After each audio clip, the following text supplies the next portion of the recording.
Do the big podcasters listen to podcasts? I don't know. That's a deep question, Eric.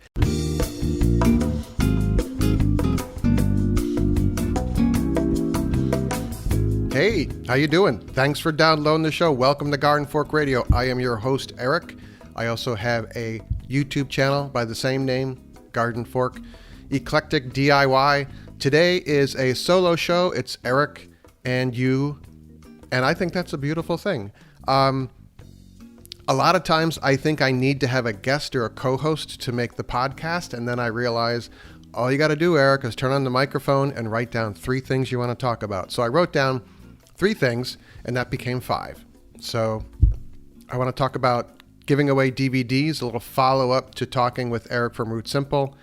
As always, consider a blood drive, something about a podcast. Oh, a favorite podcast. And then the bad cold that I have, Eric talking about his illness. Isn't that fun? A little shout out to Alan and Rich at Spice 320. This is a really cool boutique food store, prepared foods, and boundless friendly energy. It's the friendliest store in my town. If you are in Connecticut, going on Route 8 north out of Winstead, so if you're like going through like Torrington and then you're going to Winstead and you stay on what's called Old 8 and you go north, you will hit Spice 320. If you've gone past the sawmill, you've gone too far. It's just past Deer Hill Road. No, it's farther past. It's past the fire department. Between the fire department and Tommy Bell Sawmill. But anyway, I know they listen to the podcast, and I keep on meaning to say hello. So, hello. I saw them this weekend. What is really cool is you go in there, and Rich is the front of the house, and he runs into the kitchen and comes out with a plate with some cookie samples.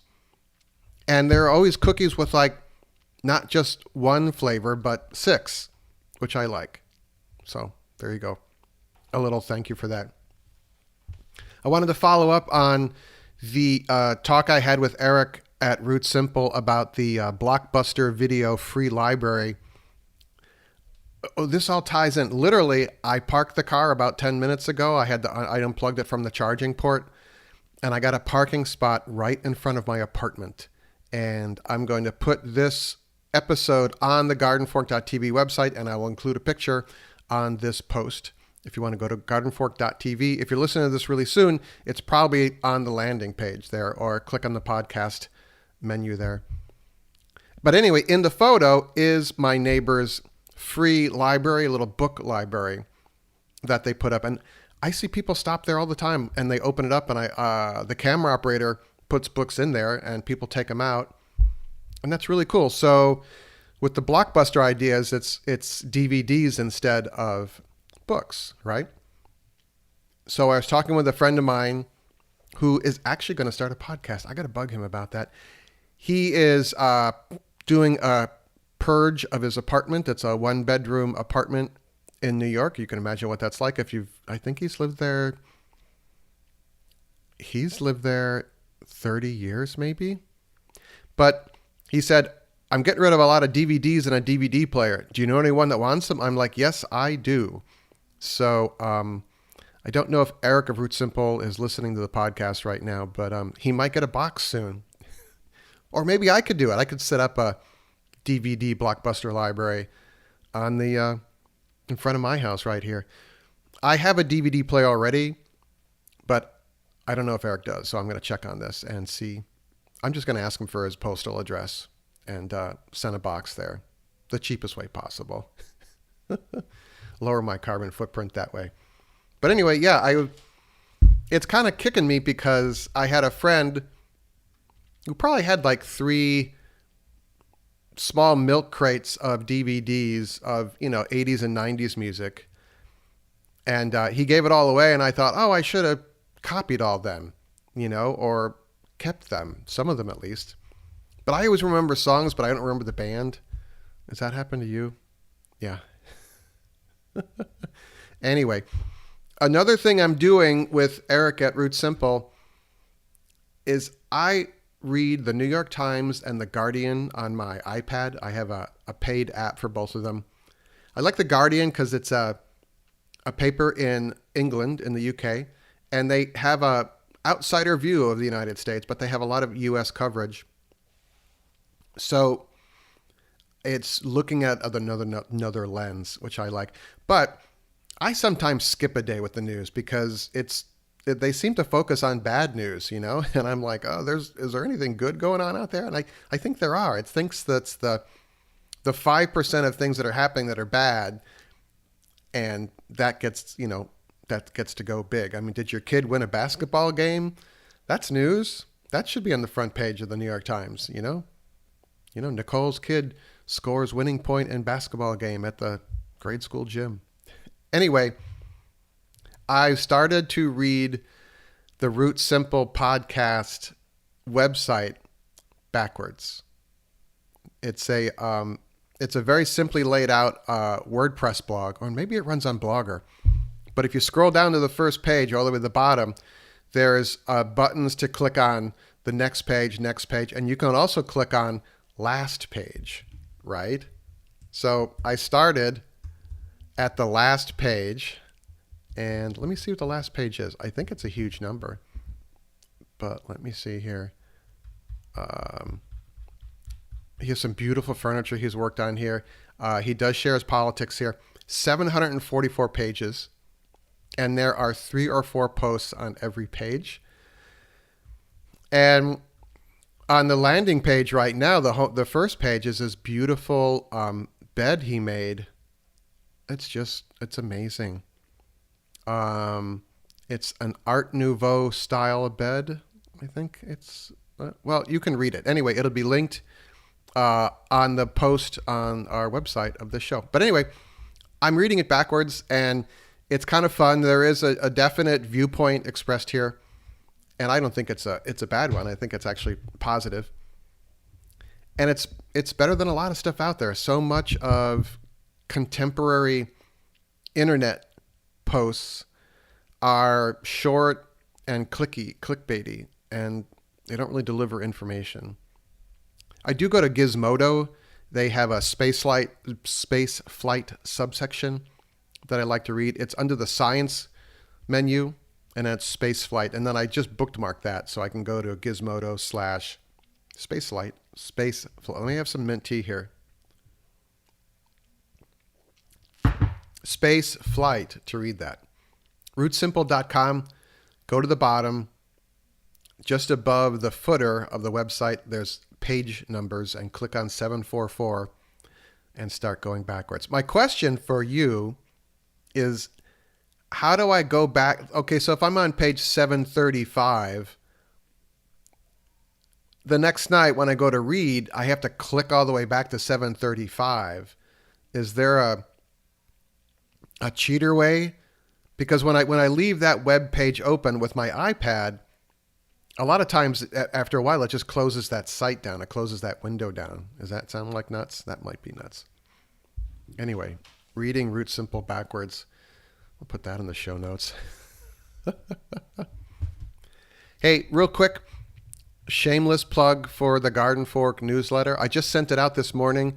There's a picture of Spike doing a stretch, talking about her repaired knee, the torn ACL surgery, and then talking about the latest podcast and latest videos and some merchandise, some products that I've been using or stuff that I've used in a video and I like.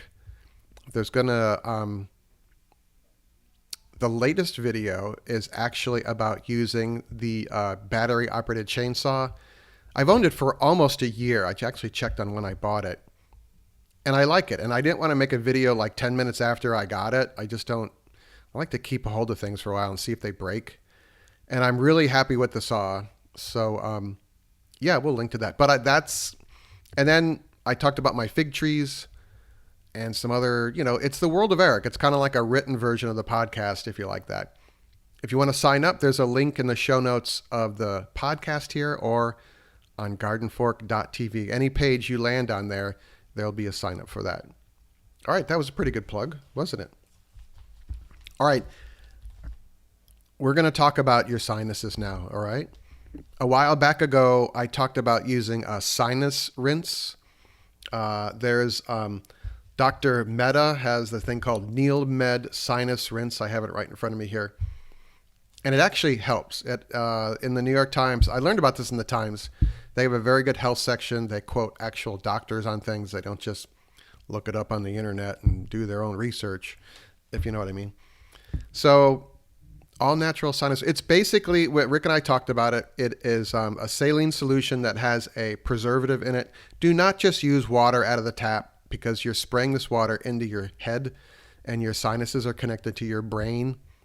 And you don't want some bad bug from the water going up into your brain. Okay, that would be bad. So you use boiled water, or you can buy water for it. I don't think that's necessary. I just microwave the water in a Pyrex 2-cup thing, and that lasts 2 days. But what's cool is I also was reading about, I have chronic sinusitis, I think it's called. Since I was a kid, my sinuses are half clogged all the time. I'm sure you wanted to know that. But the over-the-counter pills, basically, people are more and more saying, medical doctors are saying they don't really work, and you should stick with the newer nasal sprays. So my buddy Matt, who I just talked to, who does not want to be on the show, I don't know why, who would not want to be on the internet, he's talked about a new sinus spray he's using. And so he sent me a picture of that, and I was like, oh, okay, I'll check that out. Do you want to know what that is? Okay, I'll look at my phone here. Isn't this kind of fun? Eric just talking and then looking into his phone. It is called Astepro, A-S-T-E Pro. I don't know if that's a prescription or not. A-S-T-E Pro. Oh, well, we'll check that out. The active ingredient is azalastina. Okay. So I want to go try and find that. But the key thing here is the sinus rinse prior to using the nasal spray is a great combination. And it literally says right on the box, rinse prior to corticosteroid nasal spray. Yeah. So I stopped using the sinus thing because it's all about creating habits and remembering to do it. And it's interesting the habits I do have and the habits I don't have. I had a habit of posting, how many videos are there? Over 500. It's weird how it just becomes your thing.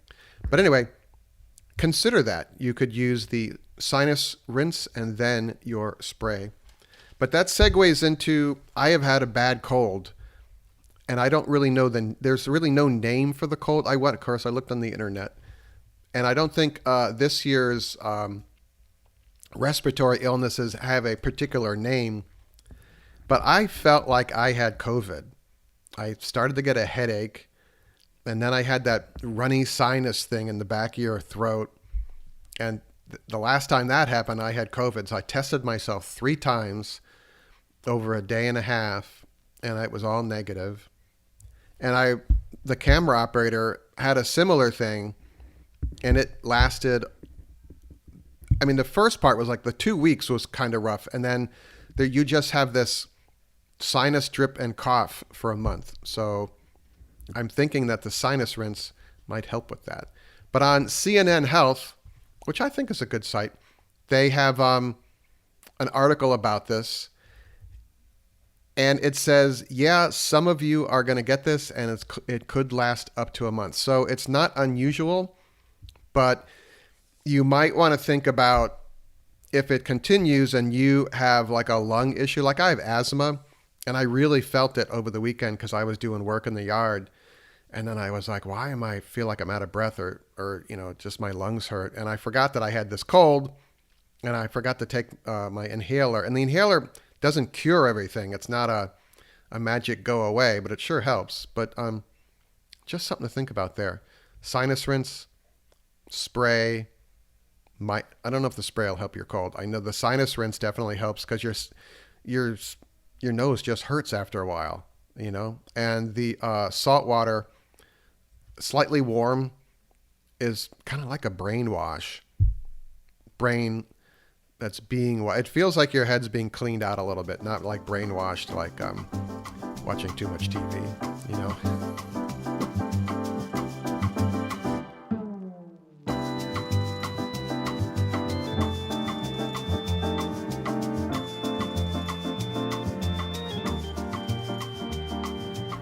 I'm a big fan of podcasts. I mean, you think I would be, because I wonder if do the big podcasters listen to podcasts?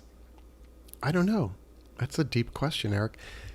But I do like the Economics of Everyday Things from the Freakonomics podcast group. Is it called the Empire? The Freakonomics Radio Network. That's what they call themselves. There we go. I'm looking at their website, by the way. But they had one about the economics of Girl Scout cookies. And this is from January of last year. But sometimes I'm in the car. I'm usually in a parking lot because we got out to let the Labradors out and walk them. And I'll look through old episodes of podcasts on the phone, on the Apple Podcast app there. And I saw this one, and I thought it was pretty interesting. One note here, the Girl Scouts collectively sell 200 million boxes of cookies. That works out to 1 box for every adult in the country. Wow, who knew that? I also know I have been approached to buy Girl Scout cookies, which I love, but I have a general rule. I just don't keep cookies in our apartment. And I said, can I just give you money? You know, I just was like, it's $8 a box or whatever. And I was like, here's, $24 or something. And they said, the young person selling them to me said, you can donate them to people in the armed forces. And I thought, oh, that's cool. So that's what I did. But anyway, Economics of Everyday Things, Girl Scout cookies. It's from January of 2023. So you might have to scroll through to find that. But there's my thought. If you have a podcast episode you particularly like, or a podcast, I would love to tell people about it. It's radio@gardenfork.tv.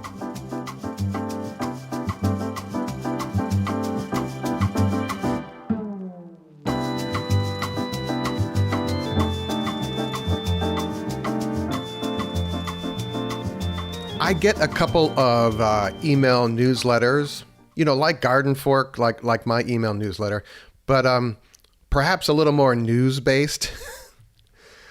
It's Eric. I don't pretend to be news-based. But Bloomberg, the news company, Bloomberg.com, has several emails that come out weekly or daily, and one of them is called the Green Daily. And I get this one, and I don't read it every time, but the subject line was The Power of a Nudge. And it just rang with me. I'm trying to get better at email subject headings to entice, cause people to open my emails, And this one worked because sometimes hitting people over the head, most times hitting people over the head to get them to change their ideas doesn't work. I mean, you can see it in our political situation right now. And The Power of a Nudge, the title of the newsletter inside is called Changing the Food Defaults. It's an article. And it's great. It says, placing plant-based lasagna in the most popular part of the canteen, serving veggie stir fries so diners have to ask for meat, renaming vegan food with enticing adjectives like feel good and juicy. These are just some of the changes adding up to a quiet revolution in cafeterias, hospitals, and on university campuses from San Diego to Oslo. The goal is to shift diners toward plant-based options, not by removing animal products, but by nudging people into making different choices. Your choice is never in a vacuum, says Sophie Atwood, a senior behavioral scientist at the nonprofit World Resources Institute, which works on climate solutions. Your choices are always being nudged, whether or not it's nudged in for the profit motive of a company or for the environmental motive of a company. And that's interesting because, like if you say, oh, I'd like a soda, and the person taking your order says, oh, would you like the large? you'll probably say, oh yeah, I'll have the large. Whereas instead you would say, would you like the small? Like every once in a while, I love a Diet Coke coming out of a fountain, out of the, like at a old diner. And I always get the small because I know it's not very good for me, health-wise. But anyway, so there's the power of the nudge there. And they continue here. The environmental footprint of livestock is huge, and the need to tackle it urgent. Animal agriculture is responsible for roughly 14.5% of the global greenhouse gas emissions, and livestock is a drag on land and water resources. Yes, to make a pound of beef, there's a lot of water. Even if emissions from fossil fuels disappeared overnight, food emissions alone would still prevent the world from limiting warming to 1.5 degrees centigrade, according to research published in Science. And I like this because they are true journalists. I mean, Bloomberg is, a journalism company. And they reference things. They reference science articles, which I love. And they have a graph here. Food climate impact is driven by animal products. And they have a list of greenhouse gas emissions per kilogram of food product. And beef is 66 kilograms of greenhouse gases for 1 kilogram of food product. And peas, I love peas, is 1 kilogram of greenhouse gas emissions per kilogram of food product. 66 versus 1. Tofu, tofu is tofu. Okay, 3.2 kilograms. Eggs, 4.7. Bananas, 0.9. I have bananas every day. So there you go. If you want to check this out, it's called Bloomberg Green Daily. It's at Bloomberg.com. They also have really great, they have a bunch of other email newsletters that are free. One is called Hyperdrive, Expert Insight into the Future of Cars. Energy Daily, that's for commodities and energy and stuff. But this other one's really good. It's called City Lab Daily for top urban stories and ideas, curated for your inbox by City Lab editors. And these articles are great. I'm just kind of surprised I never talked about this before. But they have like maps and graphs and kind of like city level experiments, or even like one block level experiments and stuff. And then they have one called Tech Daily, for what to know in tech. And I'm not nearly as interested in that. But the City Lab Daily one is really good. And the Bloomberg Green is really good. And you can get those at Bloomberg.com. Just sign up. All right. Just wanted to check in. And I like the idea of the solo show. If you guys have a thought about that, please, you just email me, radio@gardenfork.tv. And let me know if you like it. If you don't really want to hear me talk by myself. That's, I'm kind of running out of things to say. So we'll wrap this up. Thank you so much. Go out and do cool stuff and make it a great day. I'll see you. Garden Fork Radio is produced by Garden Fork Media LLC in Brooklyn, New York. Our executive producer is Jimmy Goose. For more information about Jimmy and the custom hollow books he makes, visit hollowbooks.com. The music in the show is licensed from audioblocks.com and uniquetracks.com.